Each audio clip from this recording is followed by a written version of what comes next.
wabarakatuh. Perkenalkan, saya Ayumi Lisbiah, dosen Stikes Rumah Sakit Anwar Medika.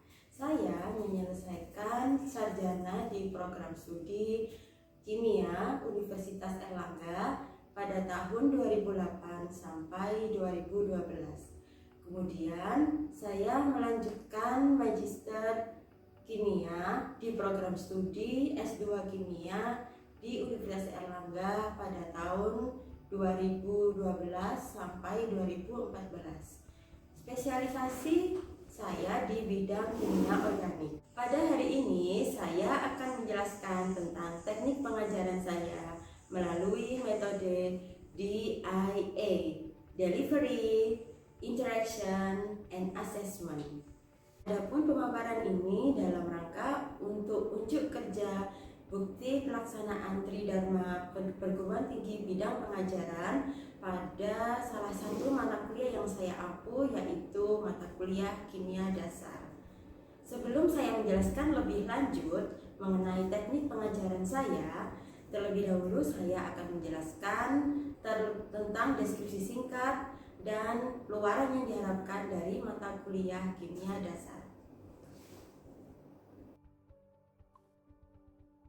Berikut ini adalah identitas mata kuliah yang saya ampu. Mata kuliah yang saya ampu ini merupakan mata kuliah yang berada di program studi S1 Farmasi pada Stikes Rumah Sakit Anwar Medika dengan nama mata kuliah adalah Kimia Dasar dengan kode KID 211. Mata kuliah Kimia Dasar ini merupakan mata kuliah yang diambil pada semester 1 dengan satuan kredit semester sebanyak 2. Dan mata kuliah prasyarat tidak ada untuk mata kuliah prasyarat pada mata kuliah Kimia Dasar ini. Dosen pengampu pada mata kuliah ini adalah saya, yaitu Ayumi Lisbiah, dengan tim teaching yaitu Ibu Khairunisha SSI MSI dan Ibu Eviomita Rizky Amanda SSI MSc. Adapun capaian pembelajaran lulusan yang diharapkan dari mata kuliah ini yaitu ada 8 capaian pembelajaran lulusan. Yang pertama, mampu menerapkan pemikiran logis, kritis, sistematis, dan inovatif dalam konteks pengembangan atau implementasi ilmu pengetahuan dan teknologi yang memperhatikan dan menerapkan nilai humaniora yang sesuai dengan bidang keahliannya. Ini merupakan kompetensi utama pertama. Yang kedua yaitu mampu menunjukkan kinerja mandiri, bermutu, dan terukur. Yang ketiga, mampu mengkaji implikasi pengembangan atau implementasi ilmu, pengetahuan, dan teknologi yang memperhatikan dan menerapkan nilai humaniora sesuai dengan keahliannya berdasarkan kaidah, tata cara, dan etika ilmiah dalam rangka menghasilkan solusi, gagasan, desain, atau kritik seni. Yang keempat, yaitu menunjukkan penguasaan iptek, kemampuan riset, dan kemampuan pengembangan diri, yaitu dengan simbol KK9, yaitu kompetensi khusus. Yang kelima, mampu menguasai iptek, kemampuan riset, dan kemampuan pengembangan diri. Yang keenam, bertakwa kepada Tuhan Yang Maha Esa dan mampu menunjukkan sikap religius. Ini merupakan S1 untuk CPL pada S1. Yang ketujuh, menginternalisasi nilai, norma, dan etika akademik, yaitu pada S8. Yang kedelapan, menunjukkan sikap bertanggung jawab atas pekerjaan di bidang keahliannya secara mandiri, yaitu S9. Selanjutnya, dari capaian pembelajaran lulusan ini kita turunkan menjadi capaian pembelajaran mata kuliah.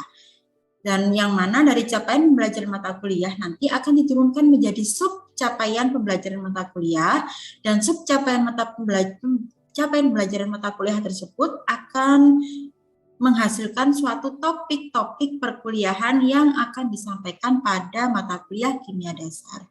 Adapun capaian pembelajaran mata kuliah ini meliputi mahasiswa mampu menerapkan konsep dasar ilmu kimia dan aplikasinya dalam bidang farmasi dan dapat mencari solusi dalam persoalan kimia di bidang farmasi, mampu mengolah informasi primer dan sekunder yang berkaitan dengan kimia dasar, memiliki keterampilan dalam menggunakan berbagai metode yang tepat untuk menyelesaikan berbagai persoalan yang terkait dengan kimia. Dengan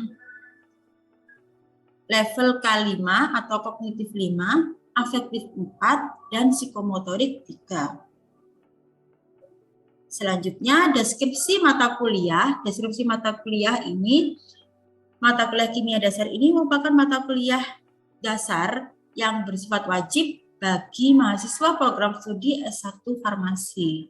Mata kuliah ini menjelaskan peran ilmu kimia dalam kehidupan sehari-hari, hukum-hukum yang mendasari ilmu kimia, perkembangan struktur atom, jenis-jenis ikatan kimia, stoikiometri, wujud zat, konsep larutan, kesetimbangan kimia, sifat kualitatif larutan beserta aplikasinya, konsep asam basa beserta aplikasinya dalam dunia farmasi, dan konsep elektrokimia beserta aplikasinya. Mata kuliah kimia dasar ini berperan sebagai pengantar kimia dasar untuk mempermudah mahasiswa dalam memahami mata kuliah bidang minat kimia lainnya dan hubungannya dengan dunia farmasi pada semester selanjutnya. Jadi dari capaian pembelajaran mata kuliah tersebut kita uraikan menjadi sub CPMK yang kemudian dapat kita uraikan lagi, kita simpulkan menjadi materi pembelajaran atau topik-topik pembelajaran yang harus disampaikan pada mata kuliah kimia dasar. Adapun materi pembelajarannya yang pertama adalah ruang lingkup kimia dasar, yang kedua adalah struktur atom dan konfigurasi elektron, ikatan kimia, sistem periodik unsur, tata nama dan persamaan reaksi, stoikiometri, larutan, asam basa, larutan penyangga, kesetimbangan kimia, reaksi oksidasi reduksi, dan yang terakhir adalah pengenalan gugus fungsi. Dari 12 materi pembelajaran ini disampaikan melalui 14 kali pertemuan. Total pertemuan pada mata kuliah kimia dasar ini sebanyak 16 kali pertemuan, yang mana terdiri dari 14 kali pertemuan yang terdiri dari penyampaian materi, interaksi dan asesmen. Kemudian 2 pertemuan ini merupakan pertemuan asesmen, lebih ke arah asesmen, yaitu ujian tengah semester dan ujian akhir semester. Selanjutnya, buku referensi yang saya gunakan untuk mata pembelajaran mata kuliah kimia dasar ini ada referensi utama dan referensi pendukung ya. Untuk referensi utamanya ini adalah dari buku Raymond Chang, General Chemistry. Saya menggunakan edisi yang ke-10. Di sini saya menggunakan referensi dalam bahasa Inggris. Kemudian yang kedua adalah buku referensi dari Petrucci et al. Dengan 11 edition. Di sini saya menggunakan buku dalam bahasa Inggris juga, referensi bukunya. Kemudian ada referensi pendukung, ini referensi dalam bahasa Indonesia, yaitu saya menggunakan buku dari Syukri dengan penerbit ITS, Kimia Dasar 1 dan Kimia Dasar 2. Kemudian ada buku Kenan, dari Kenan et al., yaitu Kimia untuk Universitas. Ini saya menggunakan edisi ke-6. Ini yang saya gunakan ini adalah buku terjemahannya. Kemudian untuk sistem delivery sistem belajarannya yang saya gunakan ini adalah sistem pembelajaran berbasis outcome based learning atau OBL yang mengacu pada CPL dan CPMK. Kemudian model pembelajarannya yang saya gunakan adalah hybrid learning atau blended learning, yaitu dengan menggabungkan antara pembelajaran sinkronus dan asinkronus. Yang ketiga adalah metode pembelajaran yang saya gunakan, yaitu ceramah ceramah dari saya menyampaikan materi terlebih dahulu, baik secara sinkronus maupun asinkronus, kemudian dilanjutkan dengan diskusi, di sini diskusinya secara sinkronus. Kemudian ada integrated reading and composition, yaitu tadi saya harapkan ada sebelumnya saya memberitahukan kepada mahasiswa bahwa pada materi ini saya menggunakan referensi pada buku ini, jadi saya meminta mahasiswa untuk membaca materi-materi yang terkait yang saya jelaskan itu pada buku-buku referensi yang saya gunakan. Kemudian yang terakhir adalah problem based learning. Jadi problem based learning ini yaitu pembelajaran berdasarkan masalah. Jadi saya memberikan beberapa persoalan, beberapa kasus untuk dipecahkan bersama atau dicari solusi secara bersama-sama pada saat kelas ya. Jadi saya memberikan persoalan, kemudian mahasiswa dan dosen berdiskusi untuk mencari solusi dari persoalan itu. Selanjutnya, media pembelajaran yang saya gunakan adalah Zoom, Google Classroom, WhatsApp Group, YouTube, Google Form. Kemudian untuk interaksinya, di sini saya berikan contoh cuplikan ya, ini hasil screenshot interaksi melalui Zoom pada materi stokiometri. Di sini interaksi ini merupakan bentuk pembelajaran sinkronus, yaitu melalui Zoom, dan interaksinya ini terdiri dari presentasi, diskusi, dan tanya jawab. Kemudian ini adalah salah satu contoh atau screenshot dari Google Classroom saya pada mata kuliah kimia dasar. Jadi Google Classroom ini merupakan salah satu bentuk pembelajaran asinkronus. Pada Google Classroom ini saya berikan beberapa video pembelajaran saya yang sudah saya upload melalui YouTube. Jadi di sini saya memiliki akun YouTube yang berisi tentang penjelasan-penjelasan materi yang kemudian saya upload melalui Google Classroom. Ini merupakan salah satu bentuk pembelajaran asinkronus. Jadi dari pembelajaran ini akan dilakukan diskusi melalui WhatsApp Group. Ini adalah asesmen penilaian yang saya lakukan ini mengacu pada standar mutu penilaian pada SNBT. Adapun komponen penilaiannya ada 6 komponen ya di sini. Lebih tepatnya ada 4 komponen utama, yaitu melalui UTS, tugas, UAS, dan sikap. UTS ini yaitu materi yang diujikan adalah materi dari pertemuan pertama sampai ke-7 dengan bobot 30%. Dengan jadwal UTS ini saya mengikuti jadwal dari program studi. Kemudian tugas ini saya ada 3 tugas yang masing-masing memiliki bobot 10% dan sesuai dengan jadwal topik ya untuk penugasan yang pertama dan kedua, sedangkan untuk penugasan yang ketiga diberikan di pertemuan ke-14 dan dikumpulkan pada pertemuan ke-15. Untuk UAS ini materi ke-9 sampai ke-15 sebesar dengan bobot 30% sesuai jadwal topik juga, dan sikap ini saya berikan bobot 10%. Ini saya nilai setiap perkuliahan, nilai dari keaktifan, bertanya dan berdiskusi, dan kehadiran juga. Berikut ini adalah rubrik penilaian tugas. Jadi ada 3 tugas yang saya berikan dan ini adalah rubrik penilaiannya. Dan di sini saya berikan konsekuensi jika telah mengumpulkan, maka nilai akan saya kurangi minus 20 dari total 100 ya. Jadi 100 total yang nilai yang saya gunakan skala 100. Kemudian tugas 2 juga sama, jika telah mengumpulkan maka akan saya kurangi besar minus 20, begitu juga dengan tugas ketiga. Selanjutnya adalah cuplikan salah satu contoh pelaksanaan pembelajaran sinkronus pada mata kuliah kimia dasar.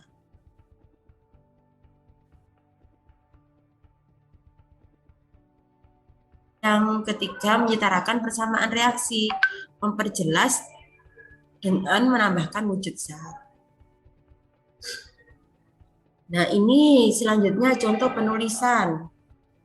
Logam natrium bereaksi dengan gas klor menghasilkan suatu zat berwarna putih yang rasanya asin. Dan setelah dianalisis, zat tersebut diketahui sebagai garam dapur atau natrium klorida. Nah, di sini langkah pertamanya kita tuliskan dulu natrium, kan ada natrium. Kemudian direaksikan itu ditambah gas klor menjadi natrium klorida. Di sini ditulis seperti itu. Baru yang langkah kedua, kita tuliskan rumus molekulnya NaCl2. Tuh. Kemudian natrium klorida kan NaCl. Baru setelah itu kita ini langkah ketiga, kita setarakan. Kita setarakan berarti menjadi 2Na ditambah Cl2 menjadi NaCl. Tuh. Jadi disetarakan jumlah Cl-nya karena Cl-nya di sini kan ada 2. Nah ini harus dikalikan 2 di sini. Karena ini dikali 2, maka Na-nya juga harus dikali 2. Itu cara penyetaraannya. Biasanya dimulai dari logam dulu, baru non-logam. Nah selanjutnya di langkah keempat, kita tambahkan wujud zatnya. Wujud zatnya apa? Logam. Kalau logam kan bentuknya padatan, maka kita tulis S. Kemudian ini ada jelas kan gas klor. Nah, berarti gas G. Kemudian menghasilkan garam dapur. Kita tahu garam itu apa? Ini zat padat berwarna putih, rasanya asin. Maka kita tulis dengan huruf S atau solid. Seperti itu. Ada pertanyaan di sini? Tidak ada ya? Atau masih ada? Ada yang belum paham cara penulisannya? Oke, kalau tidak ada, lanjut ke latihan. Ini latihan. Saya minta Mbak Kurota Ayun. Kurota Ayun, ayo. Sama namanya sama Ayun ya, tapi sama dengan nama saya nih Ayun, bedanya dikit lah. Ayo Mbak Kurota Ayun, silakan di unmute. Silakan di unmute.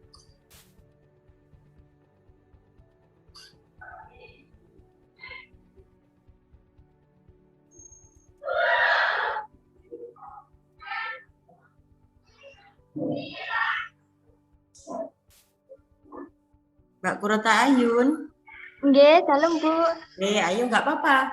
Ini belerang dibakar di udara, berarti kan direaksikan dengan gas oksigen, menghasilkan gas belerang. Berarti langkah pertamanya apa?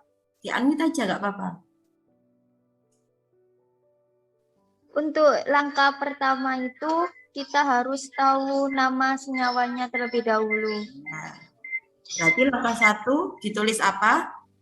Belerang Nah, ditambah gas oksigen kemudian menghasilkan gas belerang dioksida. Menghasilkannya ditulis dengan simbol apa? Tanda panah. Pintar, benar. Oke. Berarti kan ini sudah ya. Belerang tambah gas oksigen ditambah gas belerang dioksida. Nah, selanjutnya langkah kedua. Mbak Alfi sekarang. Langkah kedua. Silakan Mbak Alfi, unmute. Langkah kedua setelah itu apa langkah kedua? Menulis rumus kimia zat yang terlibat dalam reaksi. Ya, apa berarti kalau belerang rumus kimianya? S, Ibu. S, kemudian ditambah O2, tanda panah menjadi SO2. SO2, kita cek ya. Tuh. Nah, oke, sudah benar. S tambah O2 menjadi SO2. Nih. Selanjutnya langkah keempat, kalau langkah ketiga, ini ya, langkah kedua tadi kan sudah memberikan rumus molekul. Langkah ketiga adalah menyetarakan, karena ini semuanya sudah setara, sudah terlihat langsung ya. S-nya sama 1, O-nya 2, berarti tinggal tulis ulang lagi aja. S plus O2 plus SO menjadi SO2. Itu caranya. Kemudian langkah keempat apa? Langkah keempat setelahnya Mbak Nur Lailatul Mahfira. Monggo. Langkah keempat apa? Menuliskan itunya Bu, kayak apa tuh tadi tuh? Wujud zatnya. Wujud zatnya, oke. Jadi Wujud zatnya jadi apa kalau S? langkah keempat itu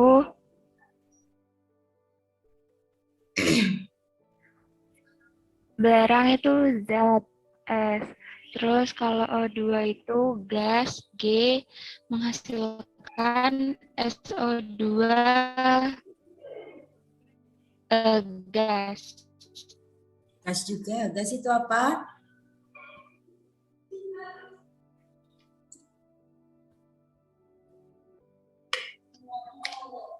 Gas belerang ya.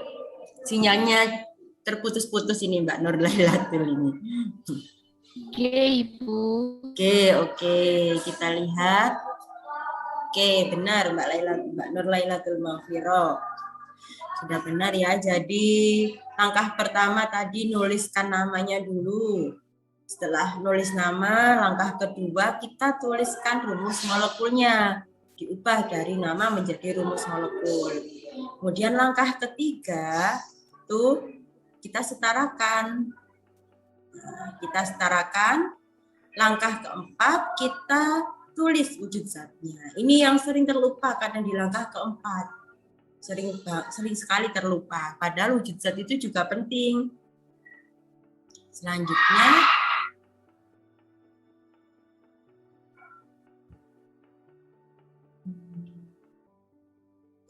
nah, latihan yang selanjutnya.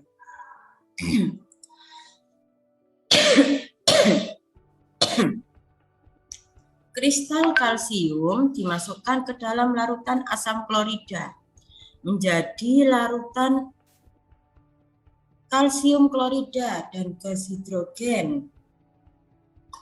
Ini saya minta siapa ya? Coba Mbak Laila Sabila. Laila Sabila. Langkah pertamanya apa Mbak Laila Sabila? Berarti menjadi apa?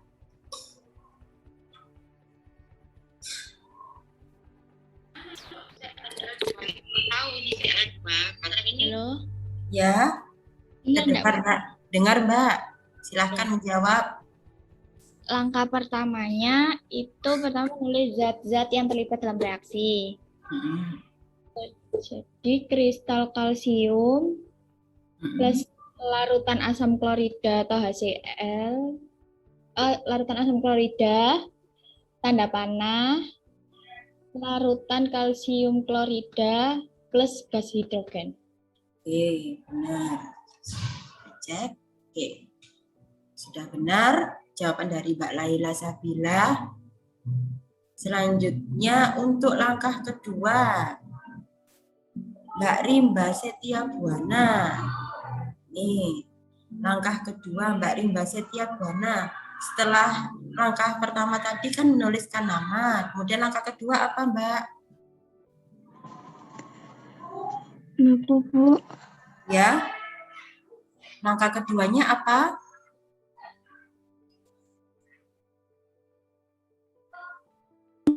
Maaf Bu, diulang. Langkah keduanya apa Mbak? Langkah kedua. Langkah kedua. Ya, ini setelah menuliskan ini, langkah keduanya apa yang kita lakukan? Langkah keduanya itu menjadiin itu Bu, apa ini namanya?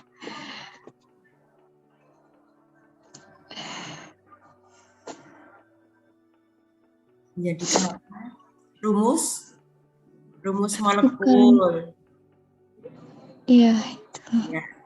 Jadi apa rumus molekulnya untuk kristal kalsium?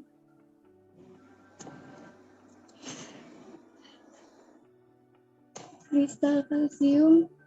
Kalsium apa? Bentar Bu, saya lihat tabel periodik ya Bu. Apa-apa, silahkan dilihat. Bentar ya Bu, saya ambil dulu. Ya.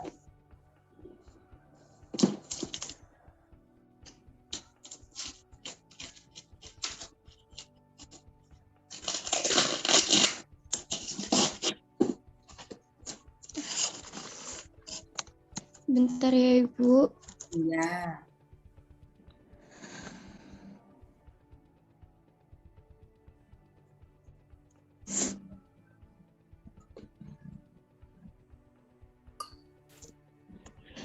CA Ya, benar CA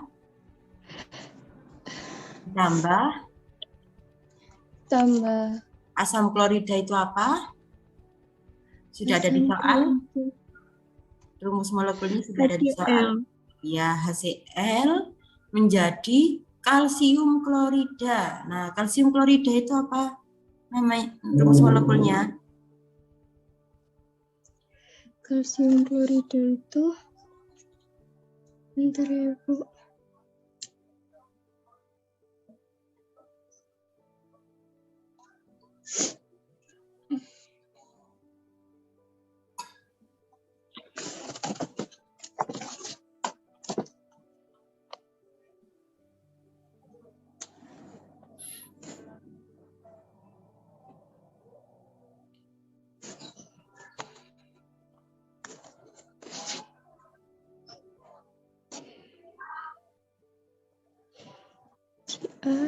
Ya, CA.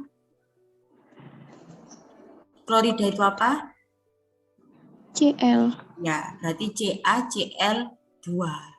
Ya, CaCl2 gas hidrogen. Hidrogen itu apa? Hidrogen itu H, Bu. Nah, kalau dalam bentuk gas itu berarti H2. 2. H2 ini ya. Jadi Ini, Bu. Ca tadi Mbak Rimba benar di sini, Ca tambah HCl. Nah, ini Ca kalau kalsium klorida itu namanya CaCl2. Kenapa kok CaCl2? Karena Ca itu dia hubungannya dengan ikatan kimia ya. Ca itu karena untuk apa membentuk aturan oktet, memenuhi aturan oktet, dia bentuk itu ion Ca2+.